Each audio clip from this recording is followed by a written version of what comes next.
자, 오늘은 욥을 통해 보여주시는 예수님의 은혜 첫 번째 시간으로 모든 축복은 예수님께로부터 나옵니다. 모든 축복은 예수님께로부터 나옵니다 라는 제목을 가지고 은혜의 말씀 선포하겠습니다. 여러분, 오늘부터 2주간 욥기를 관찰하면서 그 안에 숨겨진 놀라운 예수님의 은혜를 살펴볼 것입니다. 말씀을 본격적으로 들어가기에 앞서 제가 여러분들에게 질문을 하나 던져볼게요.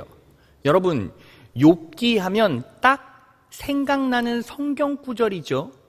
그게 뭡니까? 우리가 너무나 잘 아는 성경 구절 있잖아요. 바로 욥기 23장 10절입니다. 나의 가는 길을 오직 그가 아시나니 그가 나를 단련하신 후에는 내가 정금같이 나오리라. 나를 단련하신 후에는 내가 정금같이 나온대요. 여러분, 우리는 이 말씀을 주제로 해서 참 많은 설교를 들었어요. 그리고 우리는 어떤 적용점을 교훈으로 받았죠?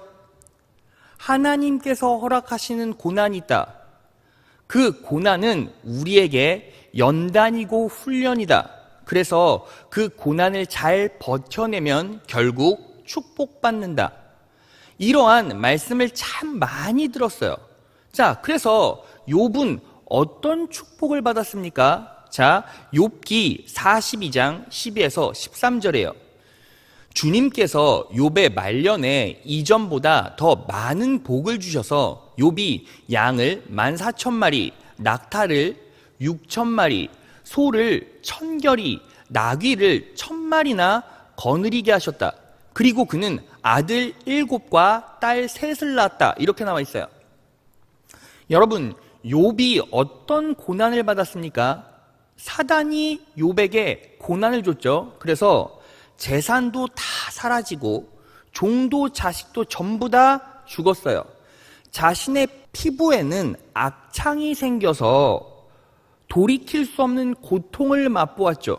그렇게 고난을 받았는데 결국 버텼더니 정확하게 재산은 2배가 늘었고, 그리고 자녀들은 잃은 숫자만큼 다시 낳게 되었어요.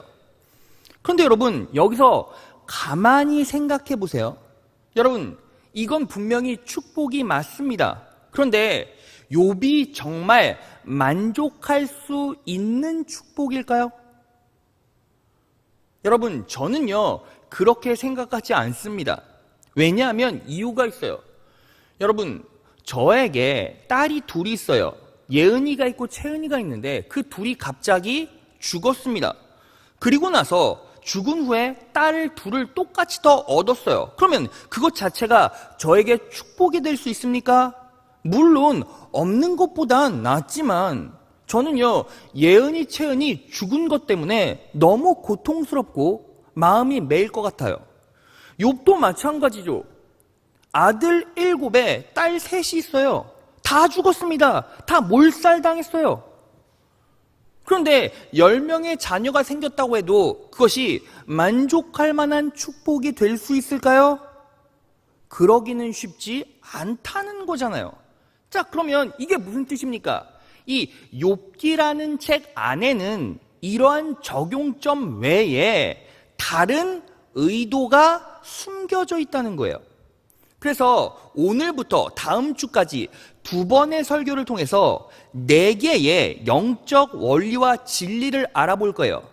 이것들을 여러분들의 가슴 속에 잘 새기고 인생 가운데 녹여내셔서 놀라운 축복과 형통을 누리시는 여러분 되시기를 진심으로 축원합니다. 자, 그러면 오늘 이 욥기 책을 통해서 성령 하나님께서 우리에게 주시는 영적 진리는 뭘까요? 오늘 2가지만 살펴보겠습니다. 첫째, 모든 축복은 나의 배경이나 출신에서 나오는 것이 아니라 예수님의 은혜로부터 나옵니다. 모든 축복은 나의 배경이나 출신에서 나오는 것이 아니라 예수님의 은혜로부터 나온다는 거예요. 여러분, 오늘 본문 말씀 욥기 1장 1절 상반절을 보면 이렇게 나와 있죠.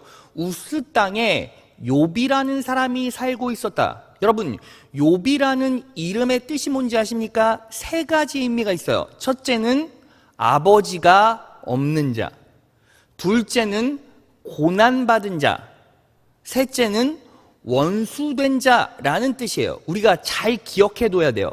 첫 번째는 아버지가 없는 자, 두 번째는 고난을 받은 자, 세 번째는 원수가 된 자라는 의미를 가지고 있습니다. 그런데 성경에서는 이름 안에 그 사람의 인생 이야기가 담겨 있어요. 예를 들면 이런 거죠. 여러분, 아브라함은 이름의 뜻이 뭔지 아십니까? 열국의 압이라는 의미를 가지고 있어요. 하나님께서 아브라함을 부르시고 너희 후손을 밤에 별들같이 많게 주겠다라고 약속하셨죠. 실제로 그 약속이 이루어집니다. 열국의 아비가 되었어요. 또 하나 예를 더 들어볼까요? 여러분, 모세 아십니까? 모세 이름의 뜻이 뭔지 아십니까? 건짐을 받은 자라는 뜻이에요. 여러분, 모세가요, 애굽의 압제 때문에 태어나자마자 갈대 상자로 들어가죠. 그래서 나일강에 버려집니다. 그때 애굽의 공주가 모세를 건져서 구원해요. 그리고 나중에 모세는 이스라엘 백성을 애굽의 고난에서 건져내죠. 건짐받은 자, 그리고 건지는 자로 산다는 거예요. 이름 가운데 이 모세의 스토리가 담겨 있죠. 그러면 여러분, 오늘 본문의 주인공 욥도 그 이름 안에 인생 스토리가 담겨 있다는 거예요. 욥은 태어났을 때부터 아버지가 없었을 겁니다. 자, 여러분, 태어났을 때부터 아버지가 없다라는 건 유대인의 시선에서 어떻게 비춰질까요? 여러분, 이 욥의 배경은 족장 사회예요. 그들의 생업은 목축업이었어요. 그러니까 양치는 일을 했다는 거죠. 그런데 태어날 때부터 아버지가 없었다면 경제활동은 할 수가 없었을 거예요. 여러분, 성경을 한번 찾아보세요. 여자가 양치는 거 나옵니까? 안 나와요. 그러니까 아버지가 없다는 건 태어날 때부터 배경이 미천했고 힘든 삶을 살았다는 거예요. 계속 밑바닥 인생에서 가난을 벗삼고 배고픔을 가족 삼아 살았다라는 거죠. 그리고 여러분, 욥의 인생이 어때요? 이름처럼 고난의 연속이고 아내한테 핍박받고 친구들에게 정죄당해요. 세상이 욥을 원수로 생각했다는 거예요. 욥의 인생은 그렇게 밑바닥 인생이고 뒷배경 또한 없었어요. 그런데 오늘 본문 말씀을 보면 욥을 뭐라고 말하고 있습니까? 욥기 1장 3절이에요. 개역 한글 성경으로 보면 동방 사람 중에 가장 큰 자라라고 나와 있고, 현대인의 성경에 보면 부자였다라고 나와 있고, 개역 개정 성경에 보면 훌륭한 자라라고 나와 있어요. 여러분, 그 밑바닥 인생이었던 욥이 어떻게 되었습니까? 동방에서 가장 큰 자가 되었고 부자가 되었고 훌륭한 자가 되었다는 거예요. 여러분, 그러면 어떻게 욥이 밑바닥 인생에서 압도적인 위대한 인생으로 스스로를 바꿔낼 수 있었을까요? 자, 그 이유가 오늘 본문 말씀 1절 하반절에 나와요. 그 사람은 순전하고 정직하여 하나님을 경외하며 악에서 떠난 자더라. 욥이 어떤 사람이었어요? 순전하고 정직하여 하나님을 경외하며 악에서 떠난 자였어요. 그런데 여기서 우리가 주목해 볼 단어가 순전하다, 히브리어로 탐 또는 탐임이라고 해요. 이 두 단어가 같은 의미로 사용되는데 탐임이, 그런데 이 순전하다라는 말은 도덕적으로 완전하다, 도덕적으로 흠이 없다는 뜻이에요. 그러니까 왜 욥이 축복받았습니까? 흠이 없었어요. 완전했어요. 완벽했어요. 그래서 하나님 앞에 정직할 수 있었고 경외할 수 있었고 악에서 떠날 수 있었다는 거죠. 자, 그런데 여기서 의문점 하나가 툭 튀어나옵니다. 무엇입니까? 여러분, 인간이 도덕적으로 완벽할 수 있습니까? 인간이 흠이 없을 수가 있어요? 인간은 태어나면서부터 죄성을 가지고 있잖아요. 그런데 어떻게 흠이 없고 완벽할 수 있습니까? 그럴 수가 없어요. 여러분, 여기 우리가 방금 봤던 탐이라는 완전한이라는 히브리어는 인간이 가질 수 있는 속성이 아니에요. 바꿔 말하면 신의 속성이라는 거죠. 자, 말씀으로 찾아볼까요? 신명기 32장 4절이에요. 하나님은 반석 하시는 일마다 완전하고 그의 모든 길은 올곧다. 하나님은 완전하시대요. 그럴 때 사용된 히브리어 단어가 타밈이에요. 흠없는. 그러니까 여러분, 결국 무엇입니까? 욥은요, 신적인 속성을 가졌다. 이 말은 바꿔 말하면 뭐예요? 하나님께서 은혜를 베풀어 주셔서 욥의 영혼 가운데 개입하셨다는 뜻이에요. 하나님께서 욥을 흠없이 완전하게 만들어 주셨기 때문에 욥은 축복의 길로 나아갈 수 있었다는 거죠. 여러분, 그런데 여기서 완전하다라는 말은 신의 속성이긴 하지만 또 어떤 존재에게서 두드러지는 속성입니까? 따라해 볼까요? 의로운 자. 자, 이 의로운 자에서 나타나는 속성이 탐임이에요. 자, 말씀으로 확인해 볼까요? 잠언 20장 7절이에요. 의인은 흠없이 살며 그의 자손이 복받는다. 여기서 의인은 흠이 없어요. 그래서 복받아요. 근데 여기서 흠이 없다라는 말이 뭐예요? 히브리어로 탐임이에요. 완전한. 그러니까 정리해보면 이런 거예요. 하나님께서 욥을 의롭게 만들어 주셔서 그는 축복받았다. 믿으십니까? 자, 그러면 이 하나님의 개입은 결국 누구의 은혜를 예표합니까? 예수 그리스도의 십자가의 구속에 은혜를 예표하죠. 왜 그렇습니까? 그 십자가의 구속의 은혜를 믿는 순간 우리의 영혼은 어떻게 됩니까? 의롭게 되고 우리의 인생은 치유받고 축복의 길로 나아가게 돼요. 자, 말씀으로 확인해 볼까요? 베드로전서 2장 24절이에요. 그는 우리 죄를 자기의 몸에 몸서 지시고서 나무에 달리셨습니다. 십자가에 못 박혀 돌아가셨다는 거죠.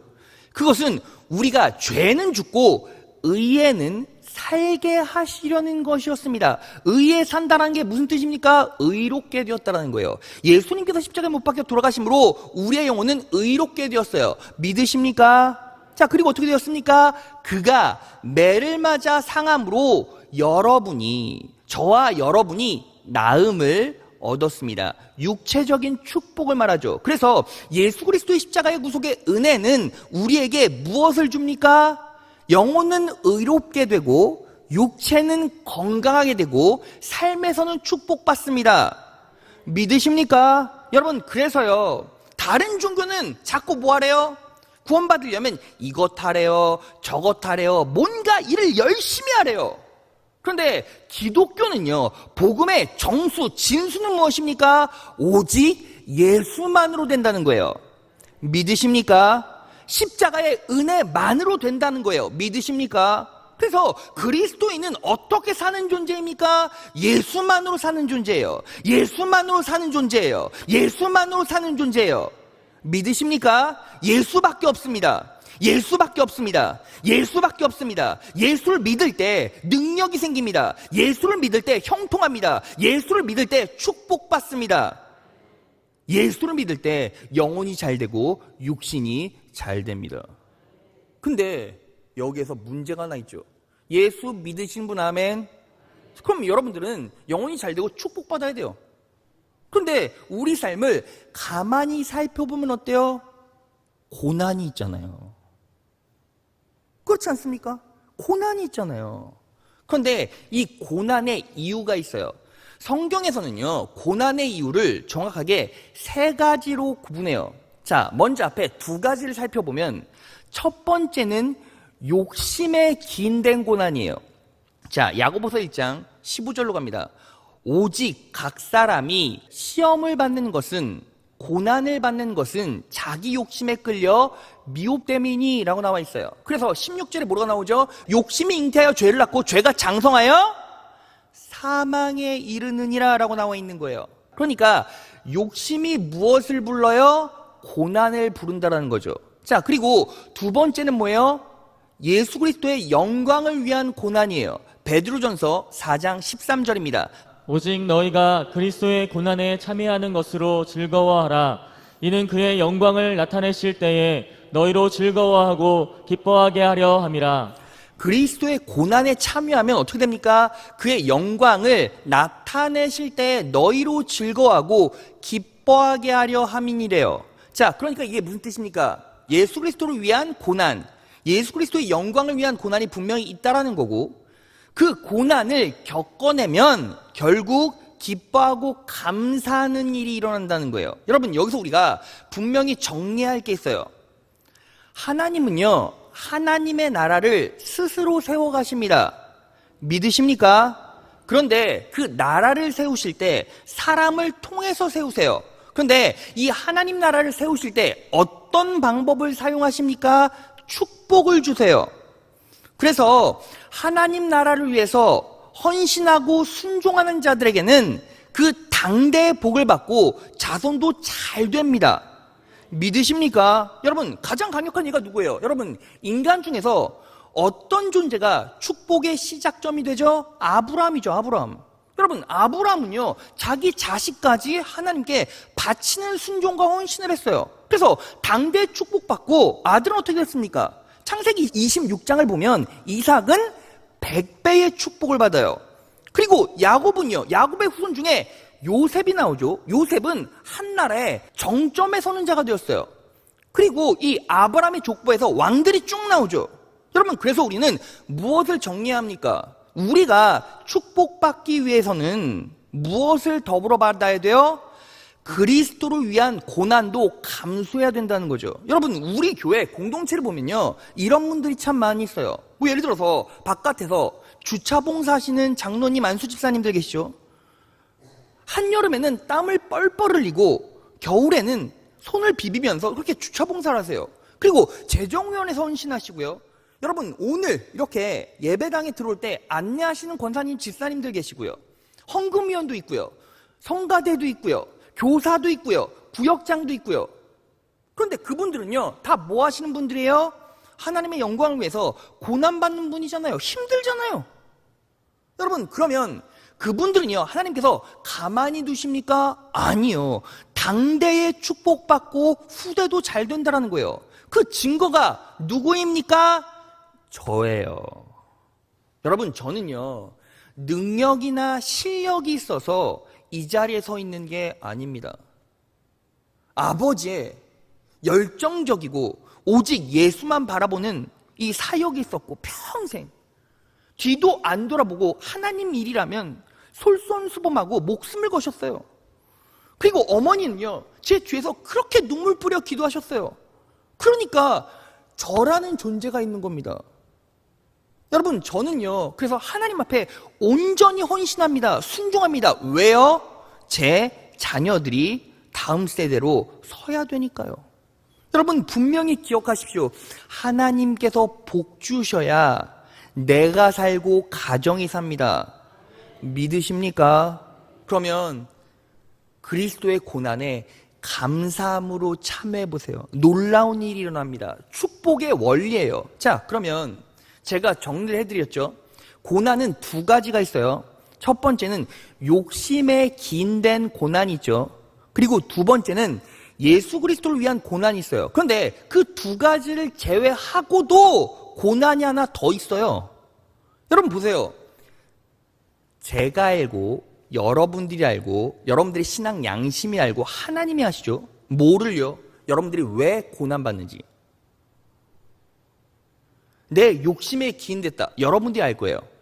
지금 내가 받는 고난은 예수 그리스도 영광을 위한 고난이다. 여러분들이 알 거예요. 그러면 내가 축복의 길로 가고 있다, 아니면 나락의 길로 가고 있다, 여러분들이 알죠. 그런데 아무리 생각해봐도 이건 욕심에 기인된 것도 아니고 하나님의 영광을 위한 고난도 아니야 라고 생각되는 이유를 알 수 없는 고난도 있다는 거죠. 그러면 그 고난은 누가 주는 고난이에요? 바로 사단이 주는 고난이에요. 목사님 그걸 어떻게 할 수 있죠? 오늘 본문에 나오잖아요. 욥은요 이유 없는 고난을 받아요. 근데 그 고난의 정체가 누구예요? 사단이에요. 자, 그러면 이 사단의 고난을 어떻게 이길 수 있습니까? 그것이 바로 두 번째 영적 대제예요. 둘째, 이유 없는 고난이 올 때 사단의 역사임을 인식하고 예수의 이름으로 승리를 쟁취하십시오. 이유 없는 고난이 올 때 사단의 역사임을 인식하고 예수의 이름으로 승리를 쟁취하라는 거예요. 여러분, 그래서요 우리가 삶을 살다 욕망도 아니요 하나님의 영광도 아닌데 고난이 오면 우리는 무엇을 정확하게 인식해야 합니까? 사단의 역사임을 인식하고 예수의 이름으로 승리를 쟁취해야 한다는 거예요. 믿으십니까? 자, 그런데 이것들을 쭉 설명해 가려면 여러분들의 집중과 이해가 필요해요. 여러분, 제가 지금부터 이 부분에 대해서 자분히 설명해 볼게요. 여러분, 이 욥기를 보면 1장, 2장에 아무리 생각해도 좀 이상한 내용들이 나와요. 뭔지 아십니까? 여러분, 왜 욥이 고난받았습니까? 왜 고난받았죠? 정확한 이유가 나오지 않는데 굳이 찾자면 연결고리가 하나 있어요. 바로 하나님과 사단의 대화에서 나와요. 하루는 하나님이 사단 앞에서 욥을 막 자랑을 하시는 거예요. 우리 욥은 순전하고 정직하고 나를 그렇게 경외하고 그리고 악에서 떠난 자야 라고 막 자랑하시는 거예요. 그러니까 사단이 하나님께 뭐라고 말합니까? 하나님이 그렇게 사랑하시잖아요. 축복을 막 쏟아부어 주시니까 하나님을 경외하지. 한번 욥을 쳐보세요. 욥에게 고난을 줘보세요. 그러면 당장 하나님을 저주할걸요? 라고 하나님을 미혹하고 도발해요. 그러니까 하나님께서 그 말을 듣고 그래 그러면 생명은 건드리지 말고 네 맘대로 해봐라 라고 말씀하세요. 여러분, 좀 이상하지 않습니까? 하나님이 지금 사단의 미혹에 도발에 넘어가셨잖아요. 여러분, 그러면요 하나님께서 속아 넘어가시는 분이십니까? 그렇지 않잖아요. 그러면 하나님께서 왜 일부러 사단의 도발에 넘어가는 척 하셨냐는 거예요. 그 이유가 있어요. 바로 그 이유, 그 이면에는 하나님께서 예수 그리스도의 십자가의 사역을 준비시키시겠다라는 의도가 있고, 두 번째는 그 십자가의 사역을 통해서 사단의 세력을 뿌리채 뽑아내겠다라는 강력한 의도가 담겨 있어요. 이 부분도 제가 자분자분 설명해 드릴게요. 여러분 보세요. 예수님께서는 이 땅에 어떤 존재로 오셨죠?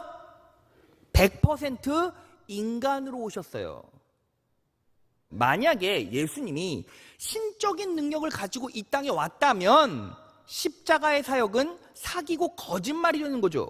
왜? 신은 고통을 받지 않아요. 신은 아프지 않아요. 고난받지 않아요. 그런데 예수님은요 100% 인간으로 오셨기에 100% 고통과 고난을 당하셨습니다. 믿으십니까? 자, 그러면 예수님께서 100% 인간으로 오셨다는 건 결국 어떤 단계를 밟으셨다는 거예요? 태어나서 영아의 단계, 유아의 단계, 소년의 단계, 청소년의 단계, 청년의 단계를 다 거치셨다는 거잖아요.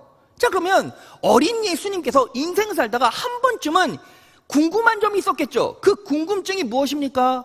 왜 나는 이유도 없이 고난당해야 하는가? 그렇지 않습니까? 예수님도 인간이셨고 어렸을 때는 왜 나는 십자가에 못 박혀 죽어야 되지? 왜 나는 이유도 없이 고난당해야 할까? 라는 의문점이 강하게 왔을 거예요. 그게 설득이 되었으니까 십자가의 길로 나아가는 것 아닙니까? 그런데 그 답을 도대체 누가 설명해 줍니까? 인간은 설명해 줄 수가 없어요. 그래서 그 답을 예수님께서 어디에서 구하셨습니까? 성경 말씀에서 구하셨다는 거예요. 그런데 또 문제가 있죠. 왜요? 구약 성경은 예수님이 계실 때는 신약 성경이 없잖아요. 그러니까 구약 성경은 무엇 아래 있어요? 율법 아래 있어요. 그럼 율법이 뭔데요? 율법을 딱 한마디로 정리하면 신명기 19장 21절이에요. 내 눈이 긍휼히 여기지 말라. 생명에는 생명으로, 눈에는 눈으로, 이에는 이로, 손에는 손으로, 발에는 발로이니라. 이게 무슨 뜻입니까? 이유 없는 고난 없다. 이유 없는 심판 없다. 이 뜻 아닙니까? 그러면 보세요. 율법 아래 있으면 모든 구약의 메시지들이 어때요?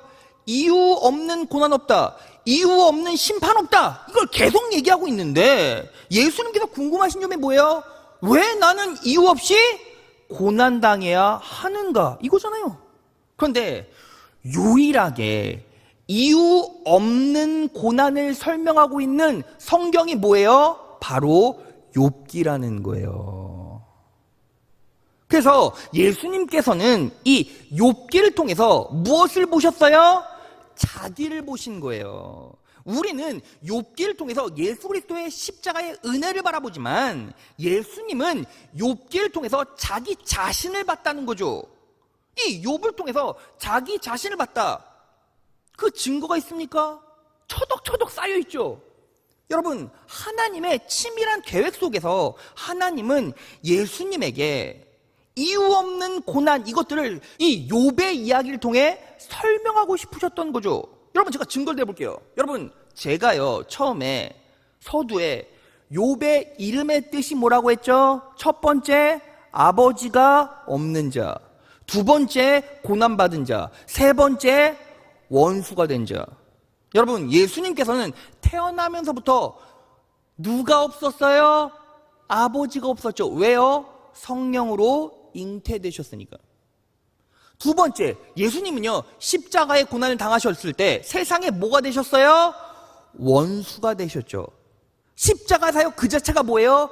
고난이죠. 그러니까 욥은 누구를 예표합니까? 예수 자신을 예표하죠. 그러니까 이유 없는 고난을 당하는 욥을 보고 예수님은 자기 자신을 봤을 거란 말이죠. 아, 목사님 다른 이유가 있습니까? 또 있죠. 여러분, 욥이요 고난당하기 전까지 행위로 죄를 지었습니까? 어떤 죄도 짓지 않았어요. 우리가 처음에 확인해봤죠. 욥은 어떤 자다? 완전한 자고 흠이 없는 자고 의로운 자다. 죄 짓지 않고 완벽히 흠이 없는 의인은 누구밖에 없어요? 예수밖에 없죠. 자, 그러니까 욥은 결국 누구를 예표해요? 예수님을 예표해요.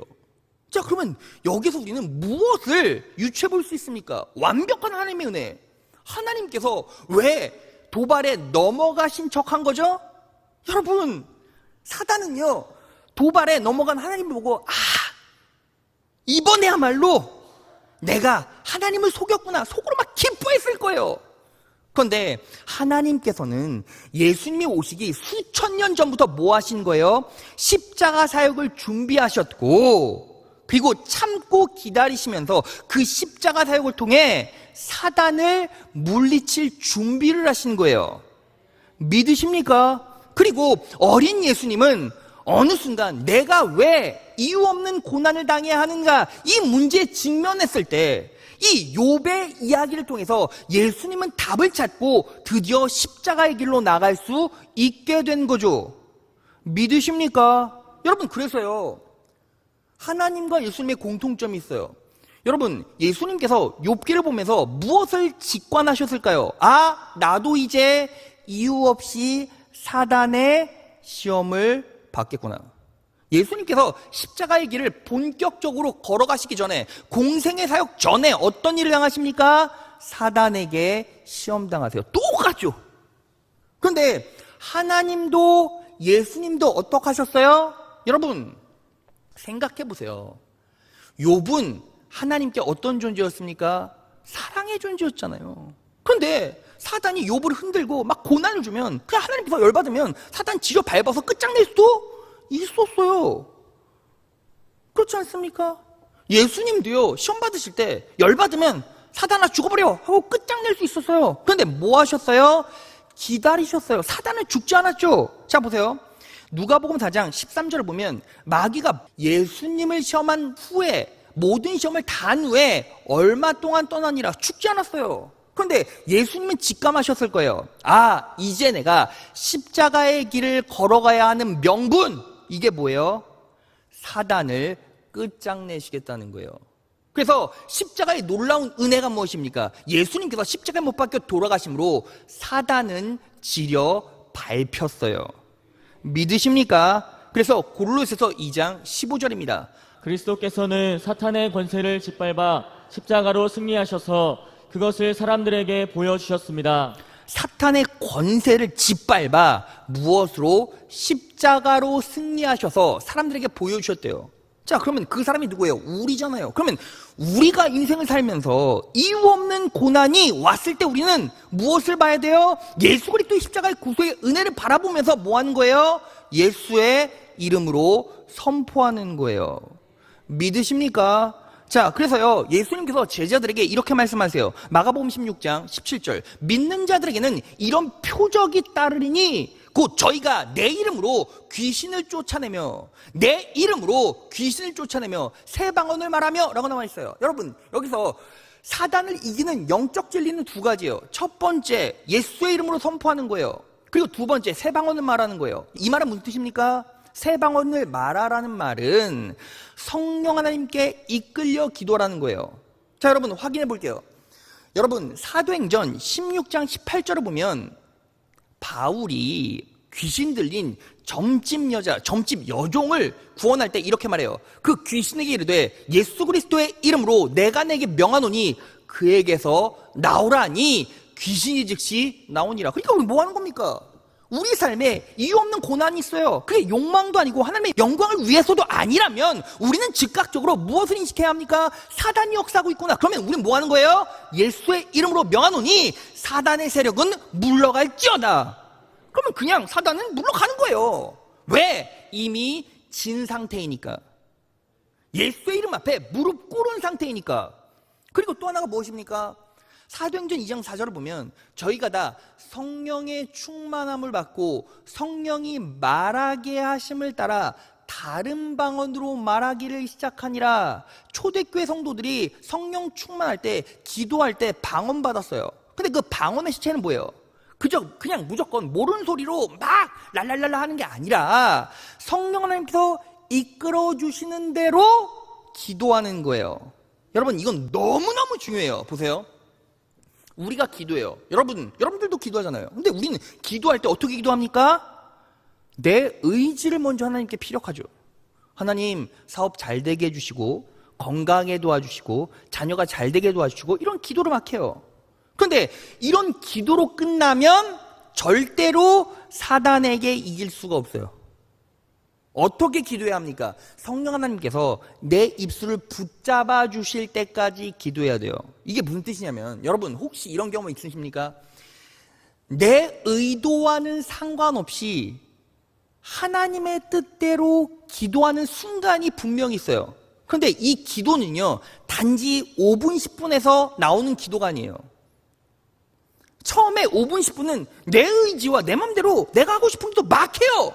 그런데 5분 지나고 10분 지나고 30분 지나고 1시간 지나고 2시간 지나면 그 순간부터 어떻게 됩니까? 성령 하나님의 내적 역사 때문에 끌려가는 기도를 하게 돼요. 내 의지와 상관없이 하나님의 영광을 드러낸다거나 하나님의 일을 하는 그런 하나님의 의지에 끌려가는 기도가 막 터져 나온다는 거예요. 근데 그 기도를 해야만 해요. 근데 우리는 어때요? 우리는 너무 안타까운 순간에 기도가 팍 끊겨요. 하나님 주실 줄 믿고 감사합니다. 네? 하고 다 짐 접고 집으로 가는 거예요.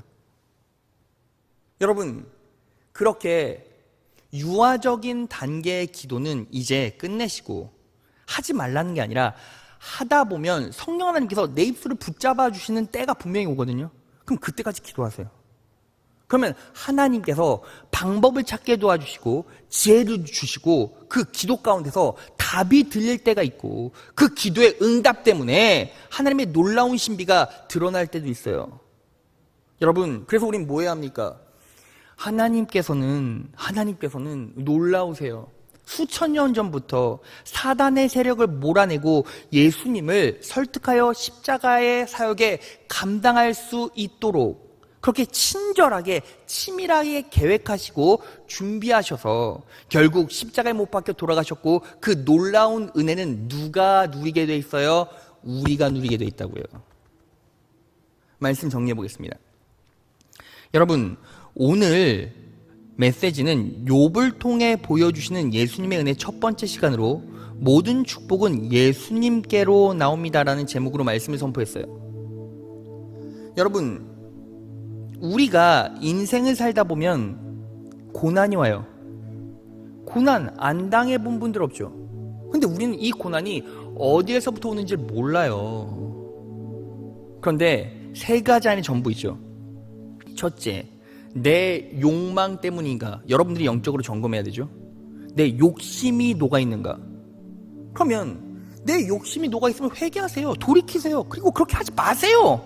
하나님이 말씀하시잖아요. 욕심이 잉태한 즉 죄를 낳고 죄가 장성하면 사망에 이르니까. 그러니까 그렇게 하지 마세요. 끊어내세요. 그리고 하나님의 영광을 위해서 지금 고난받으시면 당대가 잘 되고 내 자손이 잘 돼요. 그럼 하나님의 영광을 위해서 뛰세요. 그렇게 살아야 합니다. 그리고 내 삶에 이 두 가지 이유가 아니라면 뭐예요? 사단의 공격이라는 것을 인식하시고 그때부터 뭐 하는 겁니까? 예수의 이름으로 선포하시고 성령 하나님의 이끌림을 받아 기도하셔야 돼요. 여러분, 우리의 삶은 어때요? 여러분, 지금 이 자리에서 나는 배경이 안 좋아서 출신이 안 좋아서 바닥 인생을 살아, 그런 분들 있습니까? 사단의 선동이고 거짓이에요. 여러분들은 누구 안에 있습니까? 그리스도 안에 있고 십자가의 구속의 은혜가 여러분들의 인생 가운데, 영혼 가운데 임했습니다. 믿으십니까? 여러분들의 영혼은 의롭게 되었고 여러분들의 육체는 예수 그리스도의 십자가의 구속의 은혜 때문에 치유받고 회복될 것입니다. 여러분들의 삶은 형통할 거예요. 여러분들의 삶은 축복과 구원이 임할 겁니다. 그러면 우린 뭐 해야 합니까? 예수를 믿으라고요. 그리고 뭐 하는 겁니까? 치열하게 삶을 살다가 하나님 영광을 위해 살다가 고난이 오면 내 자를 영적으로 말씀에 비추어 진단하고 그리고 예수의 이름으로 선포하고 기도하고 지금 하고 있는 일에 집중하다 보면 하나님께서 지혜를 주시고 명철을 주시고 욥처럼 다시 세우신다는 거죠. 여러분, 욥기를 통해서 우리는 무엇을 배웠습니까? 지금 고난을 버티면 축복받습니다. 그냥 그걸로 이 메시지가 끝입니까? 아니라는 거예요. 어떤 밑바닥 인생도 어떤 힘든 인생도 욥을 보면 우리는 힘을 낼 수 있어요. 예수 잘 믿고 그분을 의지하면 하나님께서 욥처럼 우리를 가장 큰 자로, 부한 자로, 훌륭한 자로 세우십니다. 믿으십니까? 여러분들의 자녀 가운데 예수 그리스도가 들어가기만 하면 훌륭한 자로, 큰 자로, 부한 자로 성장합니다. 믿으십니까? 여러분들 기업 가운데 예수 그리스도가 들어가기만 하면 여러분들의 기업은 부하게 됩니다. 크게 됩니다. 훌륭하게 됩니다. 믿으십니까? 그래서 뭐 하라고요? 예수를 믿으라고요. 그리고 고난이 올 때 내 자신을 진단해 가십시오. 영적 원리에 내 자아를 비추어 가십시오. 그러면서 하나하나 하나님을 의지하며 문제를 풀어가면, 영적으로 풀어가면 사랑하는 자여, 내 영혼이 잘됨 같이 내가 범사에 잘되고 강건하기를 내가 간구하노라. 여러분들 하나님께서 사랑하시잖아요. 그러면 여러분들은 먼저 영혼이 잘돼야죠. 그래야 범사가 잘되고 강건해지죠. 그럼 하나님 먼저 의지하시고 담대하게 선포하시고 기도하세요. 그리고 예수 그리스도의 십자가의 구속의 은혜를 믿으세요. 여러분, 사단이 역사에도 하나님의 치밀한 계획 가운데서 사단은 놀아난 거예요. 결국 끝장난 겁니다. 하나님이 이기십니다. 예수님이 이기십니다. 그 예수님이 여러분들의 인생 가운데 임재해 계시고 보호해 가십니다. 이 영적인 원리들을 오늘 잘 정리하셔서 다음 한 주도 그리고 남은 인생도 그분의 은혜로 승리의 길, 능력의 길 걸어가시는 성복교회 성도 여러분 되시기를 진심으로 축원합니다.